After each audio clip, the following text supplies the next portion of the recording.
رجالا كثيرا ونساء واتقوا الله الذي تساءلون به والأرحام إن الله كان عليكم رقيبا يا أيها الذين آمنوا اتقوا الله وقولوا قولا سديدا يصلح لكم أعمالكم ويغفر لكم ذنوبكم ومن يطع الله ورسوله فقد فاز فوزا عظيما أما بعد فإن أصدق الحديث كتاب الله تعالى وخير الهدي هدي محمد صلى الله عليه وسلم وشر الأمور محدثاتها فإن كل محدثة بدعة وكل بدعة ضلالة وكل ضلالة في النار A'azani Allah wa iyyakum min azabin nar. Hadirin kaum muslimin dan muslimat rahimani wa rahimakumullah wa barakallahu fikum. Alhamdulillah kita kembali melanjutkan kajian kita di dalam kitab Al-Kabair yang ditulis oleh Imam Al-Mujaddid Muhammad bin Abdul Wahhab rahimahullahu ta'ala, dan sekaligus kita baca syarah atau penjelasan dari Asy-Syaikh Al-Allamah Shalih bin Fauzan Al-Fauzan hafizahullahu ta'ala. Pada pertemuan sebelumnya kita telah memasuki bab tentang Akbarul Kabairi, bab pembahasan tentang dosa besar yang paling besar, yang mana kita telah mengetahui bahwasannya dosa besar itu terbagi dua. Ada dosa besar yang paling besar dan ada dosa besar di bawah dari yang paling besar itu. Sekarang Al-Mujaddid Muhammad bin Abdul Wahhab rahimahullah ta'ala mau menjelaskan tentang dosa besar yang paling besar. Beliau mengambil pendalilan dari hadis Rasulullah sallallahu alaihi wasallam. Kata beliau, fi sahihaini an Abi Bakrah radhiyallahu ta'ala anhu qala Rasulullah sallallahu alaihi wasallam ala unabbiukum bi akbaril kabairi qulna bala ya Rasulullah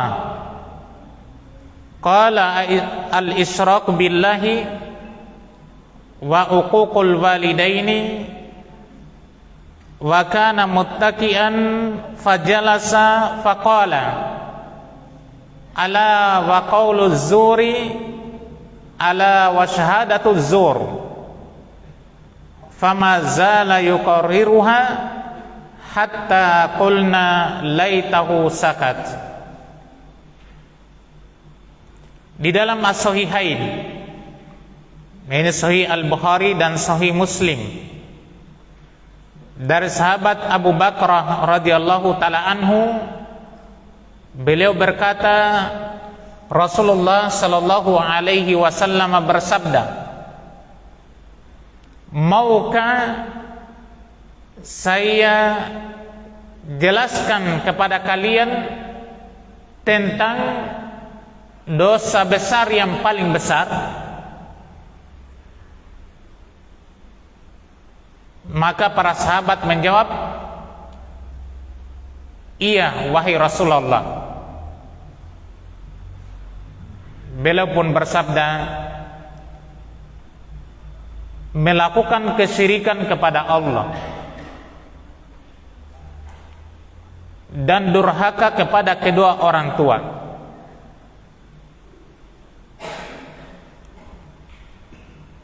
Nabi tadinya duduk dalam keadaan bersandar. Lalu beliau duduk tegak, lalu bersabda, ala, ingatlah, wa qauluz zur, ucapan dusta, ala wa syahadatuz zur, ingatlah, dan persaksian palsu. Maka Rasulullah sallallahu alaihi wasallam terus menerus mengulangi kalimat ini sampai kami pun mengatakan alangkah baiknya kalau beliau diam.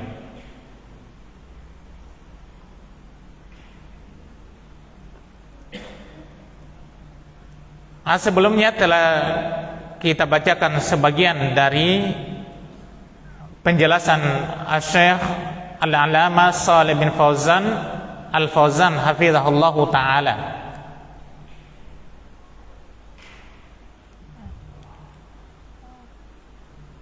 Yang beliau juga mengikutkan dari amalan-amalan dosa besar yang paling besar itu dalam riwayat hadis yang lain yang Nabi sebutkan dengan 7 perkara yang membinasakan, yaitu melakukan kesyirikan kepada Allah, sihir, membunuh suatu jiwa yang Allah Subhanahu wa ta'ala telah haramkan kecuali dengan hak, memakan harta riba, memakan harta anak yatim, berpaling ketika perang berkecamuk, dan menuduh wanita yang baik-baik dengan tuduhan melakukan perbuatan zina. Kemudian sekarang kita lanjutkan keterangan dari Syekh hafizahullah ta'ala. Kata beliau, fadzakara an-nabiy sallallahu alaihi wasallam akbarul kabairi wa awwaluha asyirku billahi wa huwa a'zamuha 'alal itlaqi li'annahu la yughfaru illa bitaubati wa sahibuhu mukhalladun finnar bi khilafil kabairi allati duna syirki fa innahu wa in udziba sahibuha finnar fa innahu la yukhalladu fiha wa qad la yu'adzab faya'fullahu anhu wa la yu'adzabu. Kata beliau, maka Nabi alaihi salatu wassalam menyebutkan dosa besar yang paling besar. Iya, dosa besar yang paling besar. Dan yang paling pertamanya adalah melakukan kesyirikan kepada Allah Subhanahu wa taala. Dan kesyirikan ini adalah dosa besar yang paling besar secara mutlak. Iya. Dosa besarnya yang paling besar secara mutlak. Kemudian beliau jelaskan kenapa kesyirikan kepada Allah itu merupakan dosa besar yang paling besarnya.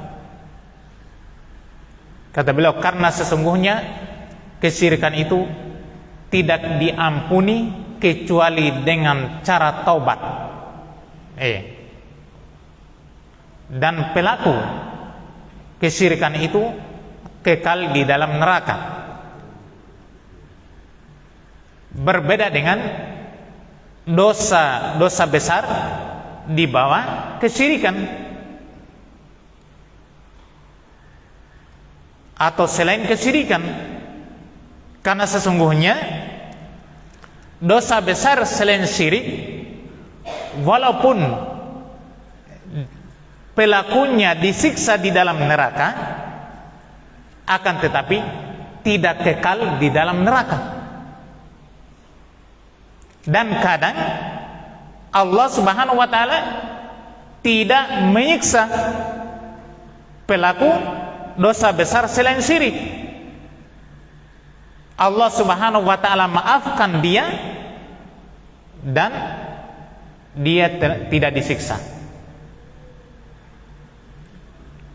Ini tinjauan kenapa kesyirikan itu adalah merupakan dosa besar yang paling besar secara mutlak. Karena dosa kesyirikan ini tidak diampuni oleh Allah kecuali dengan cara taubat. Dengan cara taubat. Dan pelakunya kekal di dalam neraka. Ini kalau syirik tersebut adalah merupakan syirik besar. Karena kesyirikan itu secara umum terbagi menjadi dua. Yang pertama syirik besar, yang kedua syirik kecil. Yang dimaksud oleh Syekh di sini bahwasannya pelaku dosa syirik itu jika dia meninggal dengan membawa dosa syirik ini kekal di dalam neraka, yaitu syirik besar. Syirik besar. Kesyirikan itu adalah menjadikan tandingan bagi Allah Subhanahu wa taala. Namanya sekutu, syirikat. Namanya sekutu syirikat itu minimal dua. Jadi ketika dia beribadah kepada selain Allah dan juga dia beribadah kepada Allah, berarti dia telah mensyirikatkan Allah, menyekutukan Allah di dalam ibadah. Sementara ibadah itu adalah merupakan hak mutlak bagi Allah Subhanahu wa taala, tidak boleh diberikan kepada selainnya. Kalau syirik akbar, ini hukumnya kekal di dalam neraka. Kalau syirik kecil, itu dia masuk neraka dalam jangka waktu yang lama sesuai dengan kadar perbuatan syirik kecilnya, tapi tidak kekal di dalam neraka. Karena syirik kecil itu masih ada keimanan di dalam diri hamba tersebut, bukan hilang keimanan itu secara mutlak total di dalam diri seorang hamba. Itu kalau syirik kecil. Dia disiksa dalam neraka, tapi dalam jangka waktu tertentu. Dan bentuk-bentuk syirik itu sangat banyak. Kalau syirik besar itu yaitu berdoa kepada selain Allah, menyembelih untuk selain Allah, bernazar untuk selain Allah, dalam rangka membesarkan, mengagungkan selain Allah Subhanahu wa taala. Adapun kalau syirik kecil, dia itu ada syirik kecil secara zahir yang nampak, dan ada syirik kecil yang tersembunyi. Syirik kecil secara zahir itu terbagi dua lagi. Ada syirik kecil secara zahir berupa amalan lisan, dan ada syirik kecil yang zahir berupa amalan anggota badan. Berupa amalan lisan, misalnya orang yang bersumpah dengan selain nama Allah. Iya, itu syirik kecil. Atau seseorang mengatakan, kalau bukan kamu, saya telah binasa. Itu syirik kecil. Iya. Kalau bukan si anu, saya telah meninggal. Kalau bukan anjing itu, maka kita akan kemasukan pencuri. Itu ucapan-ucapan ini masuk dalam syirik kecil, yang kebanyakan diucapkan oleh kaum muslimin yang tidak memahami akan hakikat kesyirikan itu. Ini hal yang lumrah di tengah-tengah manusia. Kalimat-kalimat seperti ini ternyata dia masuk di dalam syirik kecil berupa lafaz. Sekecil-kecilnya syirik kecil, dia adalah merupakan dosa besar yang paling besar.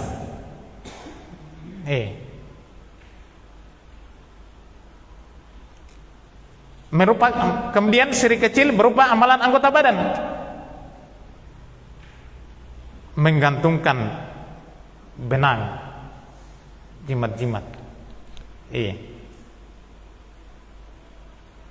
Ini dalam rangka untuk menolak bala.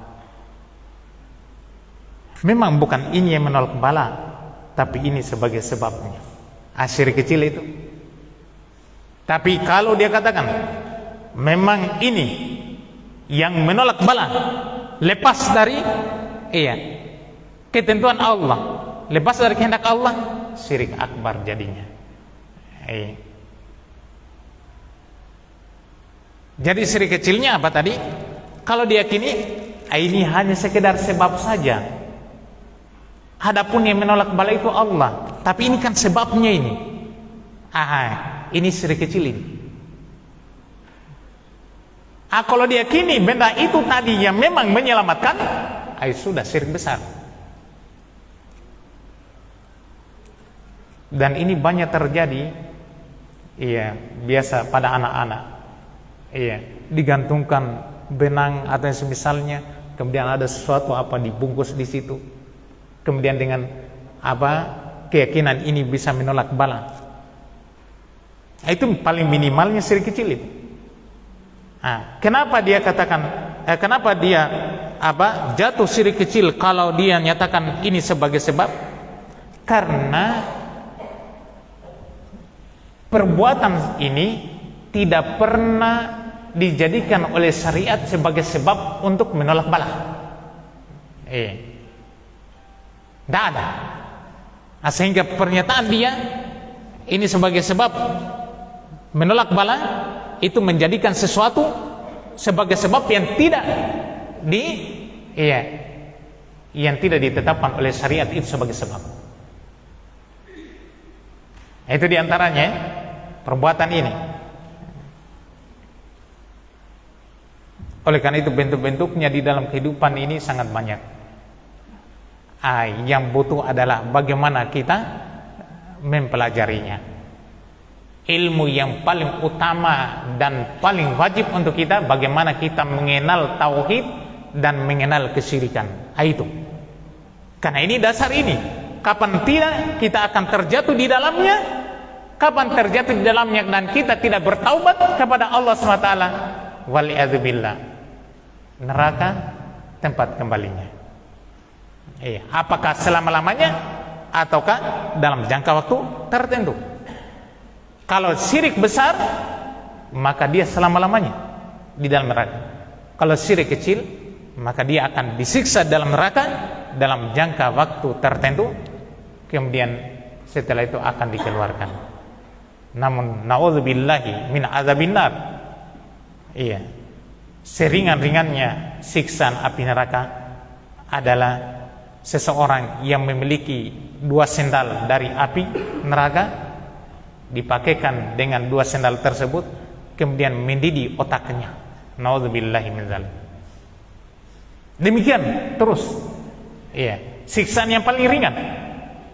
Nah, itu siksaannya yang diberikan kepada Abu Thalib, yang paling ringan. Bagaimana lagi kalau di atasnya itu? Bagaimana kalau di atasnya itu? Bagaimana kalau yang paling bawah dia menjadi bahan bakar api neraka? Waliyadzubillah. Keberadaannya orang-orang munafikin dan orang-orang kafir berada di dalam neraka yang paling bawah. Nauzubillahi min azabin nar. Nauzubillahi min azabin nar.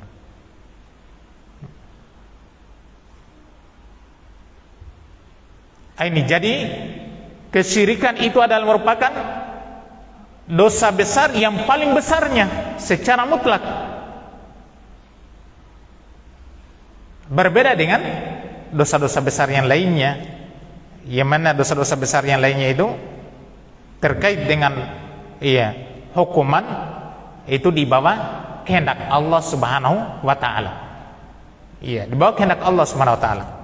Jika Allah kehendaki, dia disiksa terlebih dahulu dalam neraka, kemudian dikeluarkan. Dan jika Allah kehendaki, dia diampuni dengan tanpa disiksa. Itulah biasa terjadi yang namanya yang disebut dengan syafaat. Syafaat untuk umat Muhammad SAW itu kan untuk pelaku dosa besar itu. Dari ahli tauhid. Syafaat ini berlaku kepada mereka.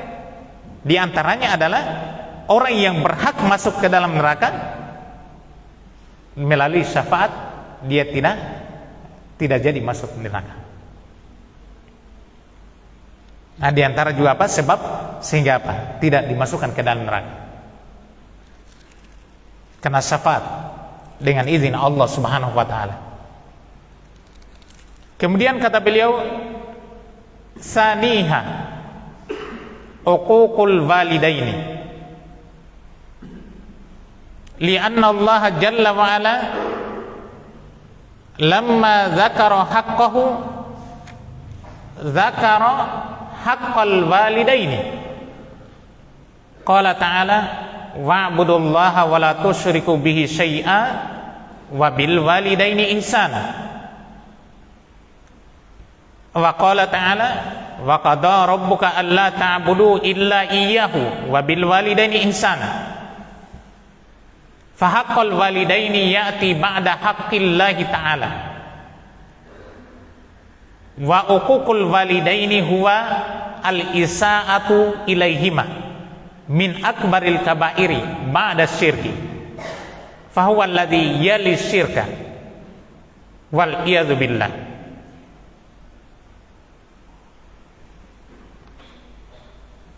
Kemudian dosa besar yang paling besar selanjutnya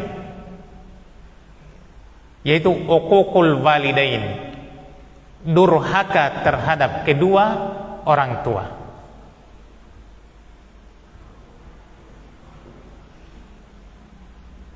Durhaka terhadap kedua orang tua. Ini termasuk dosa besar yang paling besar.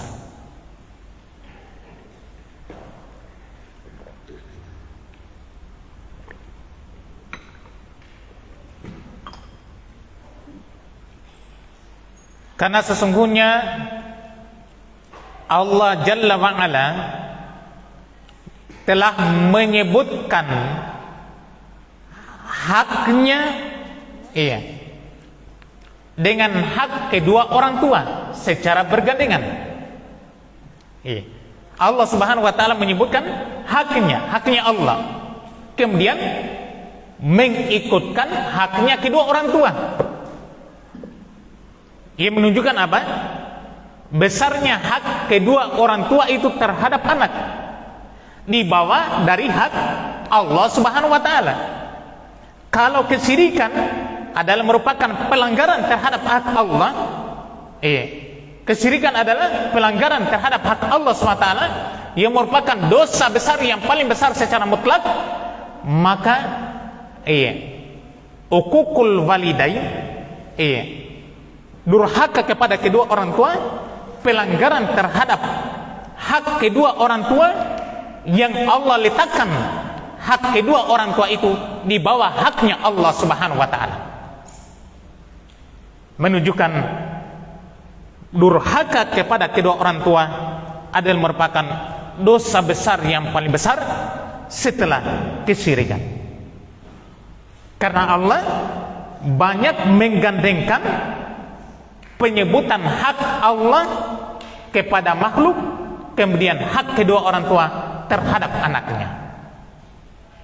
Di antaranya dalam surah An-Nisa ayat yang ke-36, Allah Subhanahu wa taala berfirman, wa'budullaha wa la tusyriku bihi syai'a wa bil walidaini ihsana. Dan beribadalah kalian kepada Allah, dan janganlah kalian menyekutukan Allah dengan sesuatu pun juga. Ini hak Allah. Ini hak Allah. Kemudian wabil walidaini ihsana, dan terhadap kedua orang tua berbuat baiklah kalian. Terhadap kedua orang tua berbuat baiklah kalian. Ini menjelaskan tentang besarnya hak kedua orang tua terhadap anak, dan menunjukkan akan dosa yang paling besar setelah dosa kesyirikan adalah dosa uququl walidain, durhaka kepada kedua orang tua.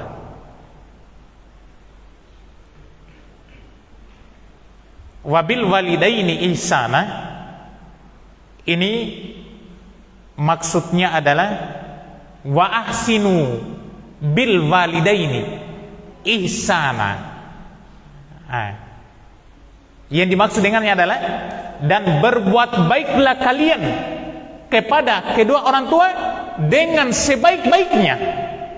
Itu maksudnya.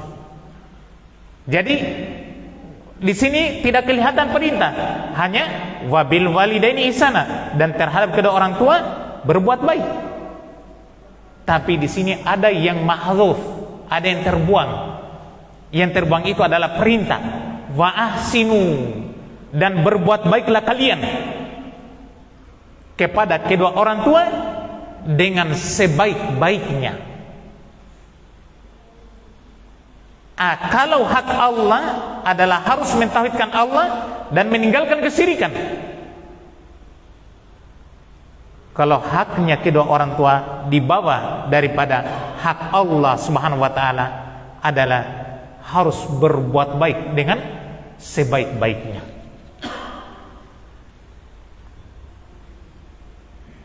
Kemudian ayat yang kedua kata beliau, waqala ta'ala, dan Allah Subhanahu wa taala berfirman dalam surah Al-Isra ayat yang ke-23, wa qada rabbuka alla ta'budu illa iyyahu wa bil walidaini ihsana. Wa qada,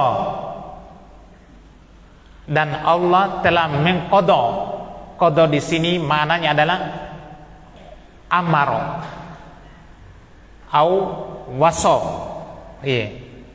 Mana qada di sini adalah Allah telah memerintah atau Allah telah mewasiatkan. Jadi wa qada rabbuka, dan Allah yakni Rabbmu telah memerintah, telah mewasiatkan alla ta'budu illa iyyahu, agar kalian tidak beribadah kecuali semata-mata kepada Allah. Kecuali semata-mata kepada Allah. Kemudian wabil walidaini ihsana. Ini perintah yang kedua. Setelah perintah tidak beribadah kecuali kepada Allah, kemudian perintah dan berbuat baiklah kepada kedua orang tua dengan sebaik-baiknya. Dengan sebaik-baiknya. Ini perintah yang kedua. Setelah perintah beribadah semata-mata kepada Allah. Kemudian beliau jelaskan ayat-ayat misalnya banyak dalam Al-Quran. Kemudian beliau menjelaskan, maka hak kedua orang tua datang setelah hak Allah Ta'ala. Hak kedua, artinya perintah penunaian hak kepada kedua orang tua itu datang setelah perintah penunaian terhadap hak Allah Subhanahu wa Ta'ala. Kalau begitu, wa uququl walidaini, dan durhaka kepada kedua orang tua, yaitu wa huwal isaatu ilaihima, durhaka kepada kedua orang tua yaitu apa? Berbuat jelek kepada keduanya. Berbuat jelek kepada keduanya itu min akbaril kabair, adalah merupakan dosa besar yang paling besar. Ba'da syirki, setelah kesyirikan. Dosa besar yang paling besar setelah kesyirikan. Kenapa? Karena Allah banyak menggandengkan penyebutan hak Allah kemudian hak kepada kedua orang tua. Sementara melanggar hak Allah itu adalah merupakan dosa besar yang paling besar secara mutlak. Berarti karena digandengkannya hak Allah di bawah haknya kedua orang tua, menunjukkan bahwasannya durhaka kepada kedua orang tua adalah merupakan dosa besar yang paling besar setelah kesyirikan. Setelah kesyirikan. Fahuwa alladhi yali syirka, maka dosa besar yakni uququl walidain, durhaka kepada kedua orang tua itu di bawah atau setelah kesyirikan. Wal iyadzubillah, kata beliau, kita berlindung kepada Allah Subhanahu wa Ta'ala dari dosa-dosa ini.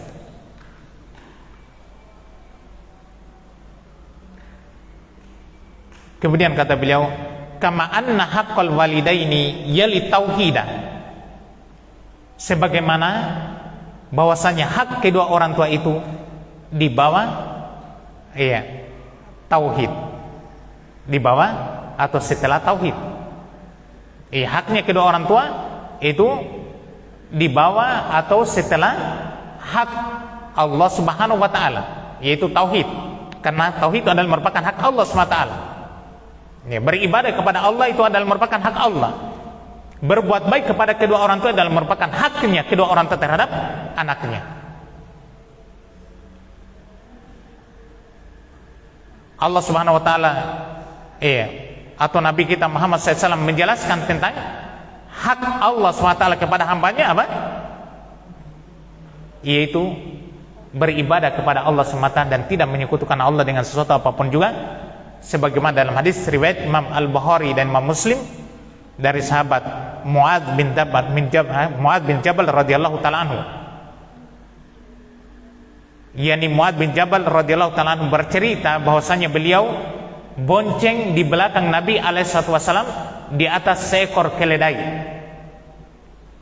Kemudian Nabi alaihissalam bertanya, "Ya Muadz, atadri ma haqqullahi 'alal ibadi wa ma haqqul ibadi 'ala Allah?"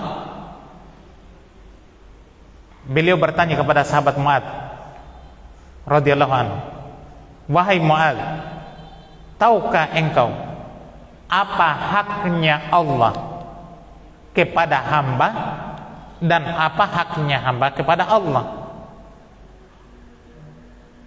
Qultu Allahu wa rasuluhu alam. Kata beliau, saya berkata, Allah dan Rasulnya yang lebih tahu. Maka Rasulullah SAW pun menjelaskan, haqqullahi alal ibadi ayya'buduhu wa la yusyriku bihi syai'a. Haknya Allah atas hamba-hambanya adalah agar hamba-hamba itu beribadah kepada Allah semata dan tidak menyekutukannya dengan sesuatu apapun juga. Sama makna ayat. Kalau ayat apa? Wa'budullaha wa la tusyriku bihi syai'a. Dan beribadahlah kalian kepada Allah semata dan janganlah kalian menyekutukan Allah dengan sesuatu apapun juga. Kalau dalam hadis Nabi sebutkan haknya Allah atas hamba-hambanya adalah yaitu agar mereka beribadah semata-mata kepada Allah. Agar mereka beribadah semata-mata kepada Allah dan tidak menyekutukan Allah dengan sesuatu apapun juga. Wa haqqul ibadi 'alallah, dan haknya hamba kepada Allah alla yu'adziba man la yusyriku bihi syai'an. Haknya hamba kepada Allah adalah Allah tidak akan menyiksa hamba yang tidak melakukan kesyirikan kepada Allah dengan sesuatu apapun juga. Haknya hamba kepada Allah ini Allah sendiri yang mewajibkan dirinya, bukan hamba yang mewajibkan Allah, tapi Allah yang mewajibkan dirinya untuk tidak menyiksa hamba manapun juga yang tidak menyekutukan Allah Subhanahu wa taala dengan sesuatu apapun juga. Jadi kalau tidak mau disiksa, ini dasar utamanya tauhid. Jangan menyekutukan Allah Subhanahu wa taala dalam ibadah. Oleh karena itu Nabi kita Muhammad SAW bersabda di dalam hadis yang diriwayatkan oleh Imam Muslim, dari sahabat Jabir radhiyallahu ta'ala anhu, kata Nabi, man laqiyallaha la yusyriku bihi syai'a dakhalal jannah. Siapa saja yang berjumpa dengan Allah tidak menyekutukan Allah dengan sesuatu apapun juga, maka masuk surga. Kalau hadisnya tadi Allah tidak akan menyiksa orang yang tidak melakukan kesyirikan kepada Allah SWT. Kalau ini Nabi menjelaskan siapa saja yang berjumpa dengan Allah dengan tidak menyekutukan Allah dengan sesuatu apapun juga, maka masuk surga. Artinya kalau tidak disiksa berarti masuk ke dalam surga. Seperti itu. Semoga Allah menjadikan kita semuanya termasuk orang-orang yang diwafatkan di atas tauhid, dan keimanan, dan semoga Allah menghapuskan dosa-dosa kita dan seluruh kesalahan kita sebelum Allah mencabut roh kita.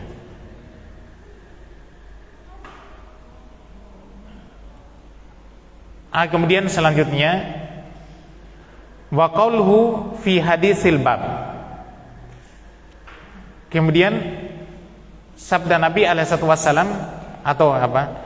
Kemudian perkataan pengarang di hadis bab yaitu tentang bab akbarul kabair, bab dosa besar yang paling besar.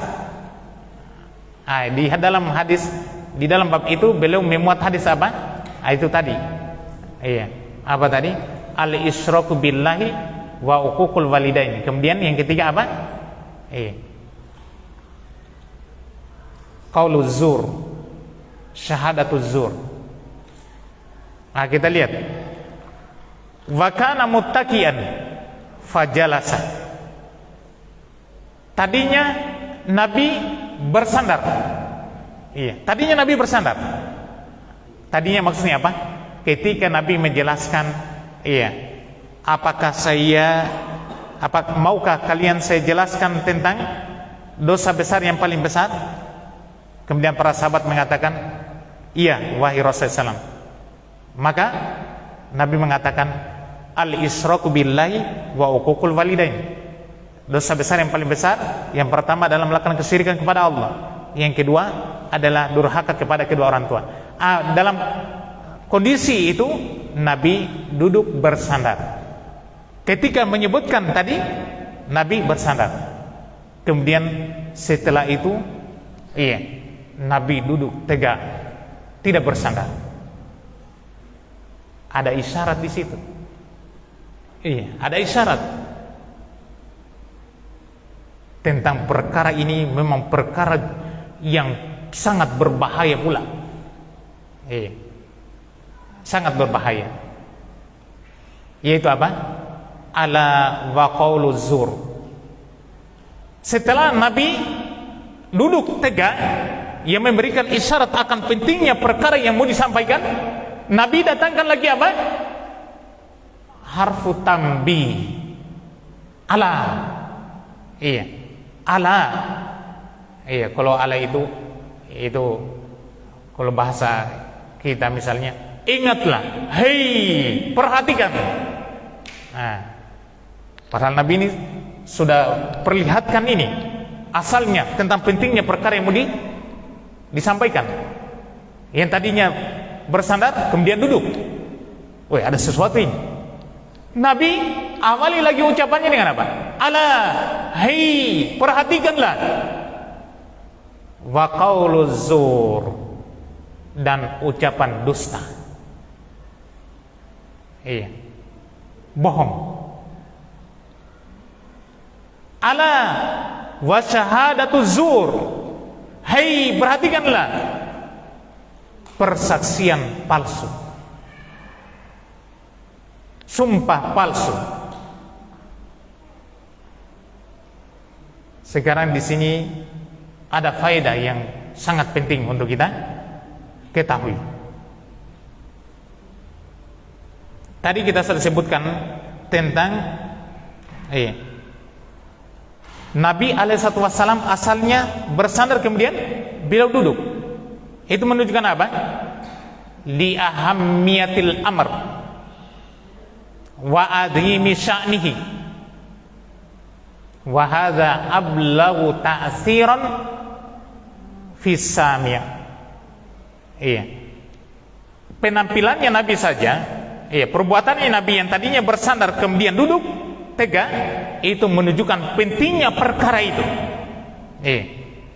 Dan sangat agungnya urusan yang mau disampaikan oleh Nabi alaihissalam. Dan ini kata beliau itu memberikan pengaruh yang sangat besar kepada para pendengar. Pengaruh yang sangat besar supaya perhatian baik, betul-betul. Pasang telinganya, pasang pendengarannya, hadirkan hati, kemudian resapi apa yang mau disampaikan itu. Resapi apa yang mau disampaikan. Kemudian di sini Nabi alaihissalam mengungkap dengan kata atau huruf ala. Sebagaimana yang kita sebutkan tadi bahwasanya ala itu apa? Itu memberi makna tambih, mengingatkan supaya para pendengar itu kalau tadinya mungkin masih santai-santai, mungkin tadinya masih ada yang diingat yang lain lagi, kalau tadinya masih menghayal dan sebagainya, datang Allah, hei perhatikan semua, bangun, pusatkan perhatian di sini. Wa qauluz zur, setelah menyebutkan dua dosa yang paling besar, kemudian beliau menyebutkan ini termasuk dosa yang paling besar pula, yaitu ucapan dusta. Berkata bohong, kebohongan. Sudah masuk waktu ini, nanti kita lanjutkan masalah ini pada pertemuan berikutnya. Yang jelasnya ini merupakan dosa besar yang paling besar pula, yaitu dusta. Sekarang kenapa Nabi ungkapkan ini dalam kondisi seakan-akan menampakkan yang harus diperhatikan oleh para pendengar hadirin? Karena kebanyakan manusia bermudah-mudahan dengan perkara ini. Ini diperhatikan. Kebanyakan manusia bermudah-mudahan. Kalau syirik bahaya. Kalau orang yang bertauhid kan, orang muslim, orang terpelajar, syirik bahaya, kekal dalam neraka. Uqul walidain bahaya. Kalau ini sumpah palsu, ucapan dusta, dienteng-entengkan sehingga banyak yang terjatuh dalam perbuatan dosa ini. Ternyata dia adalah merupakan akbarul kabair, dosa besar yang paling besar, yang banyak dienteng-entengkan, diremehkan oleh manusia. Itu sekedar apa? Sekedar memberikan pendahuluan di dalam pembahasan ini. Nanti insya Allah kita akan bacakan keterangan para ulama tentang hadis ini tadi. Ya wallahu taala bisawab. Wallahu taala bisawab. Jazakumullahu khairan.